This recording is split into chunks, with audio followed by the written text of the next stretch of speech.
Semuanya. Saya ulangi, selamat pagi Anda semuanya. Baik, Pak. Hari ini eh, closing untuk mata kuliah manajemen sumber daya manusia yang tentu diampu oleh saya berdua. Rangkaian kegiatan perkuliahan dengan berbagai tugas sudah Anda lakukan dan sudah Anda kerjakan. Tinggal pastikan pengumpulan tugas-tugas dikoordinir oleh PJ, nanti dipailkan menjadi satu, dan tolong di-share kepada teman-teman untuk bisa dalami lebih lanjut lagi. Nah, nanti dikirim ke Bapak lewat WA dan lewat Gmail untuk eh, tembusannya. Rekap absen juga nanti disiapkan, kirim. Dengan demikian nanti Anda tinggal puas. Untuk teknis pelaksanaan bisa dihubungi Ibu siapa namanya? Sampai lupa. Siapa namanya? Non?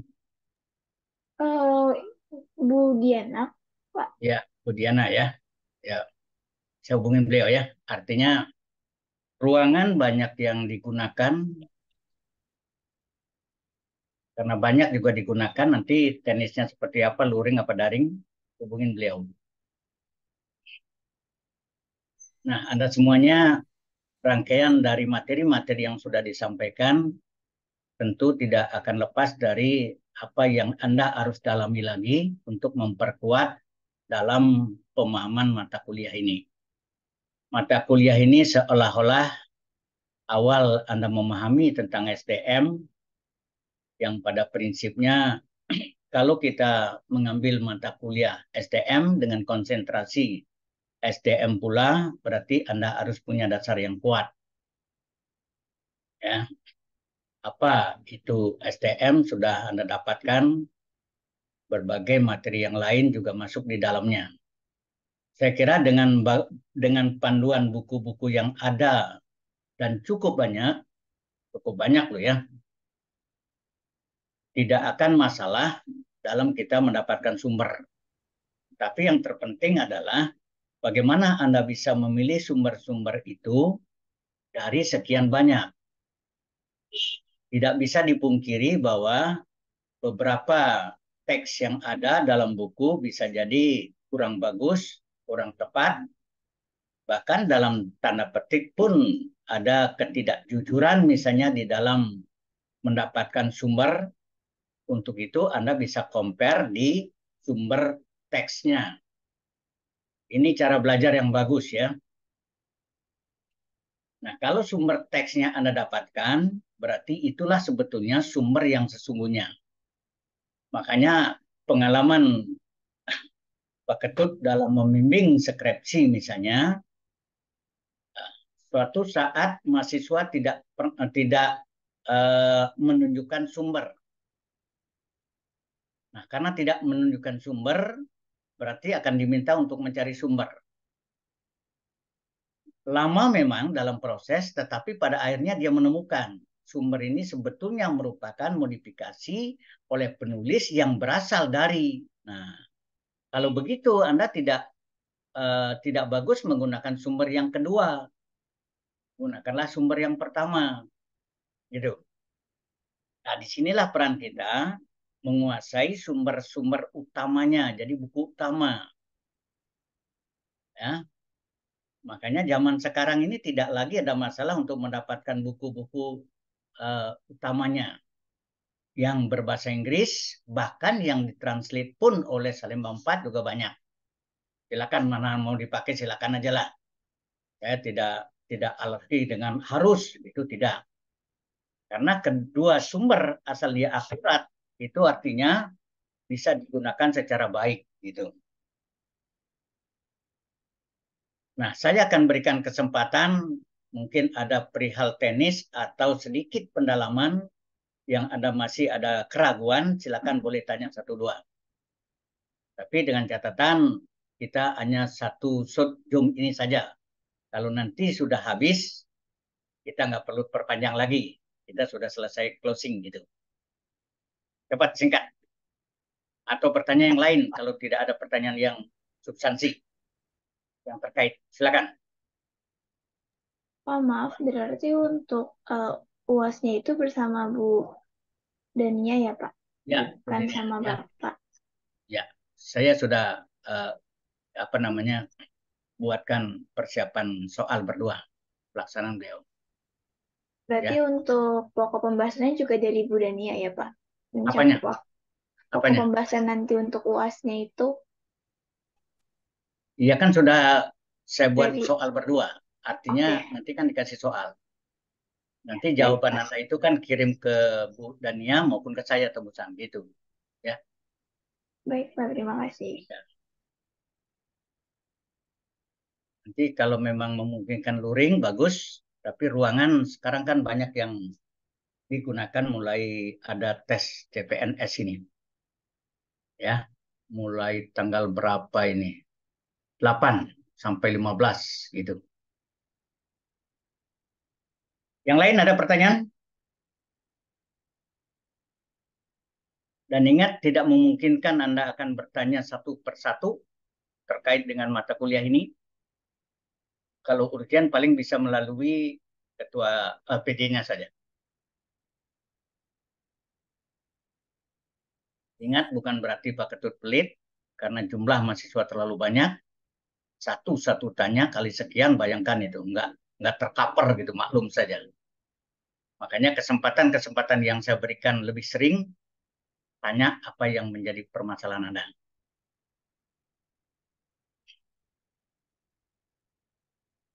Dan perhatikan betul kalau Anda belum bertanya, kalau udah bertanya nanti angkat tangan. Perhatikan betul materi-materi yang disampaikan oleh kami berdua banyak inspirasi variabel yang Anda kelak untuk Anda bisa petik, lirik, jadikan variabel skripsi. Banyak itu. Nah, kalau Anda tertarik di salah satu atau beberapa, silakan dari sekarang kumpulkan bahan-bahan itu, sehingga nanti pada waktu memulai menulis skripsi, Anda sudah punya variabel, dan kalau bisa sudah punya judulnya. Itu yang menarik bagi Anda dengan objek yang Anda sudah tentukan gitu. Inilah peran Anda belajar bukan hanya untuk mendalami, tetapi juga untuk bergandengan mempersiapkan diri dalam menulis skripsi nanti. Apakah ini semua SDM? Belum penjurusan belum? Belum, Pak. Belum ya. Walaupun belum nggak masalah. Bagi yang ambil SDM nanti kan nggak masalah, no? Tapi paling tidak Anda akan dapatkan caranya. Misalnya Anda memilih pemasaran. Nah, Anda akan tercetus di hati Anda sendiri apa yang dimaksud dengan variabel Pak Ketut. Nah, dari sana Anda akan bisa tidak lagi meraba-raba gitu. Tapi ingat, bedakan dari sisi konsentrasi yang Anda miliki, jangan dicampur aduk. SDM berbeda dengan marketing, marketing berbeda dengan keuangan, berbeda dengan apa namanya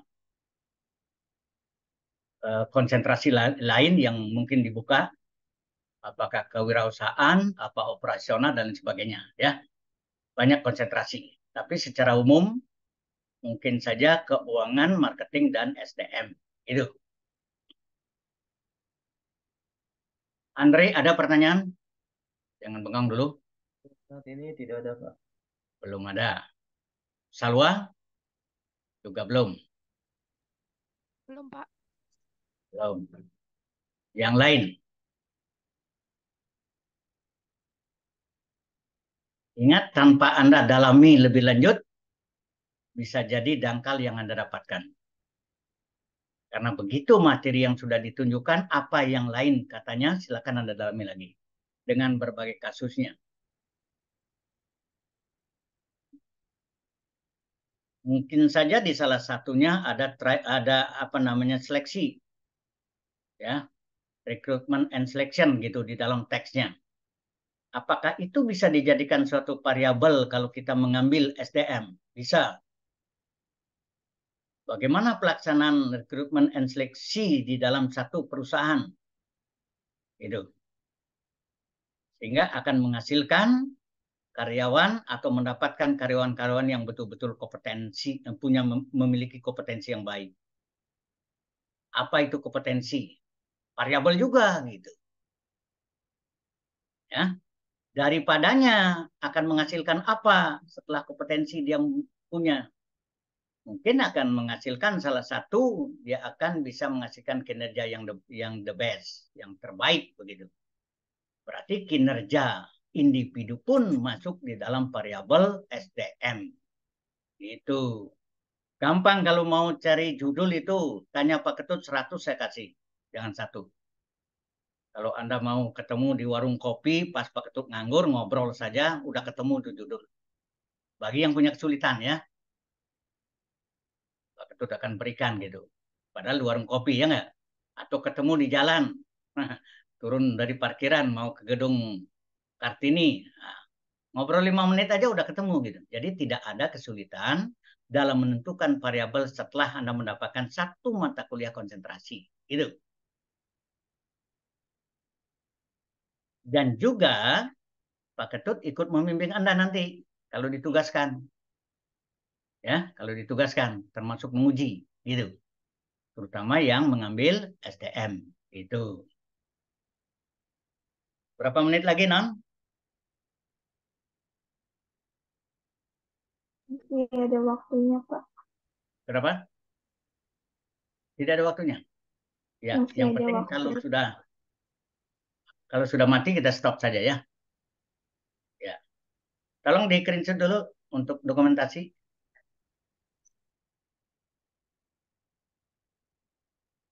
Iya, Pak. Mungkin yang belum on cam bisa on cam dulu ya. Ada 42. 1, 2, 3. 1, 2, 3. Makasih. Sudah, Ya. Pak, sudah di screenshot. Tadi saya sampaikan kinerja individu, itu variabel SDM yang paling sering diambil. Karena ending dari satu kegiatan bisa jadi kinerja. Salah satu loh ya.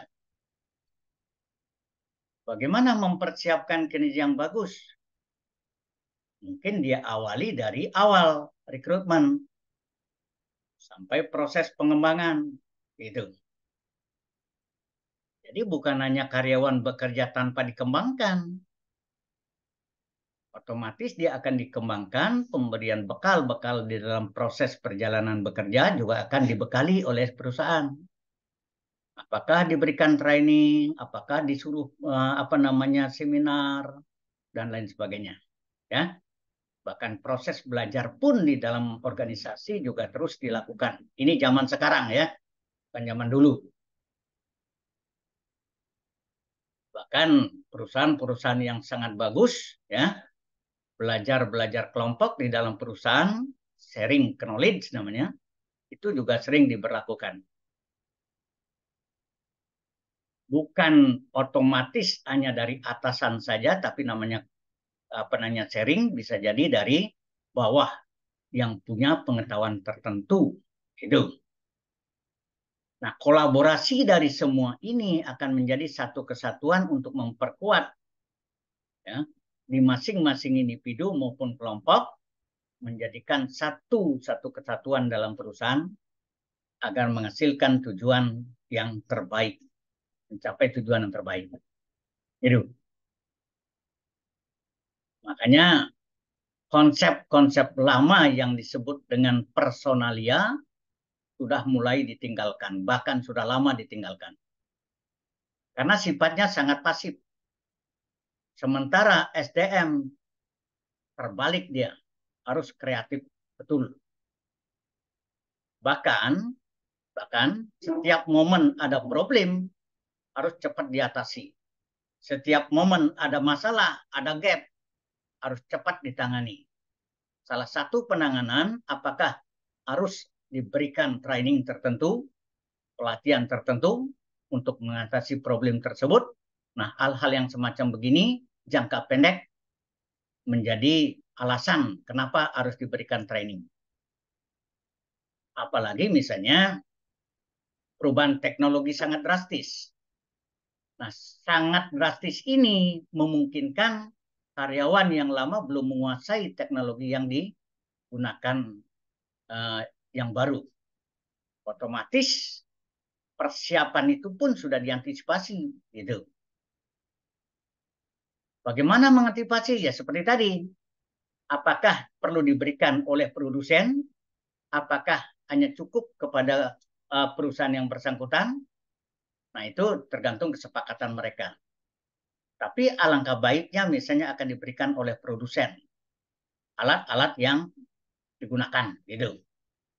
Sehingga lebih afdol dalam memberikan pemahaman. Silakan. Ada yang bertanya?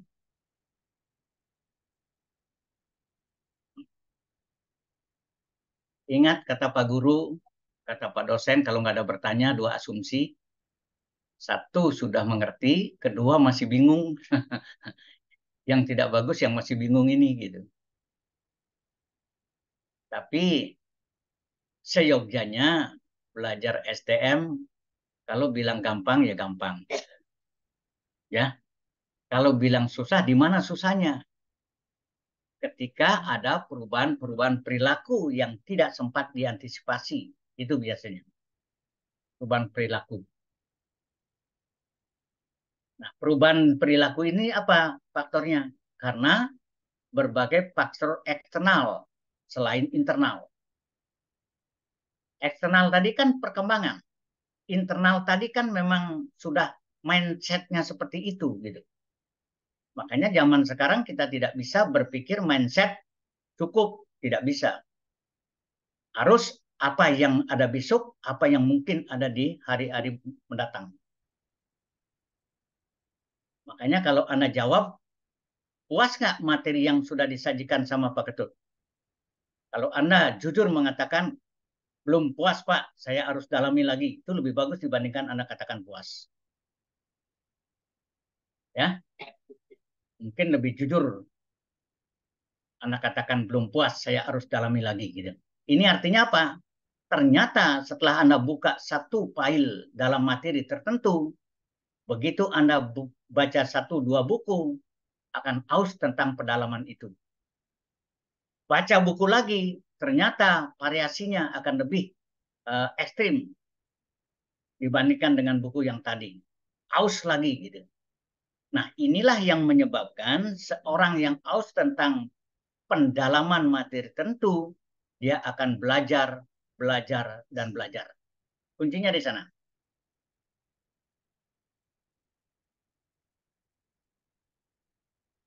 Tapi yang perlu Anda sadari, style masing-masing pengajar sesuai dengan karakternya.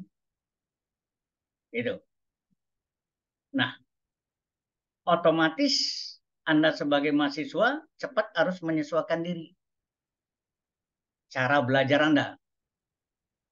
Nah, sedikit mungkin saya cerita, sedikit ini, maaf kalau saya sisipkan.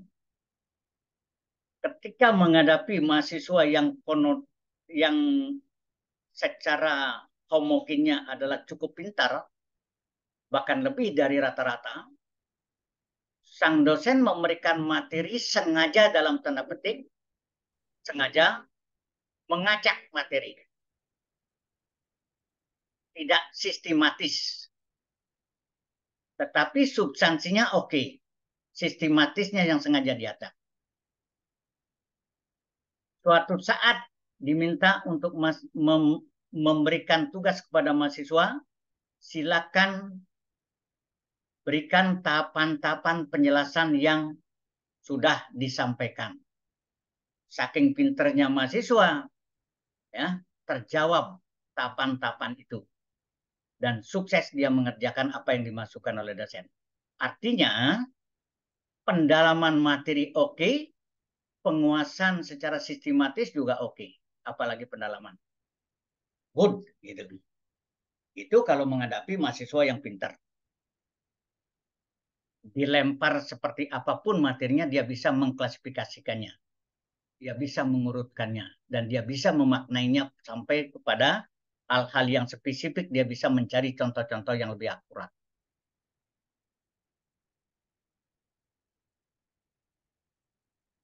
Saya ingin tingkatkan contoh lagi. Kemarin malam Pak Ketut mengajar di S3. Presentasi mahasiswa ya sampai menjelaskan sebuah kasus. Topik yang dijelaskan terkait STM yaitu budaya organisasi. Nah, begitu dia menjelaskan kasusnya adalah di KA, Kereta Api Indonesia, menurut Pak Ketut, perubahan budaya organisasi yang sekarang sudah berubah sangat tepat. Dengan contoh-contoh yang akurat dan penghargaan yang didapatkan oleh KA sendiri termasuk oleh para pimpinan di sana, terutama Pak Menteri, ada semacam pengakuan bahwasanya mulai disinilah cikal bakal budaya antri yang bisa atau yang harus diterapkan oleh organisasi yang lain. Bayangkan statement begitu. Nah, ini artinya apa? Matchingnya antara budaya organisasi yang dijelaskan dengan contoh aktual yang ada yang memberikan dampak yang positif terhadap organisasi atau perusahaan lain sangat-sangat relevan. Memang kelasnya adalah S3 yang berpengalaman. Tapi ini saya ingin berikan pada Anda contoh-contoh yang lebih mendasar dalam penguasaan. Supaya Anda punya wawasan ke atas gitu, jangan hanya stagnan. Bila mana sekecil apapun yang Anda nanti dapatkan dalam substansi materi, Anda kaitkan dengan contoh yang akurat di lingkungan Anda, plus di luar juga negara Anda, why not? Kan beda dah. Nah, itulah yang sebetulnya kalau kita mau belajar yang bagus, caranya begitu. Belum ada pertanyaan? Belum ada pertanyaan. Ibnu, ada pertanyaan? Belum ada, Pak. Saya sudah cukup kasih pengantar. Anda punya pengamatan di diri Anda sendiri. Kalau yang saya sampaikan tadi,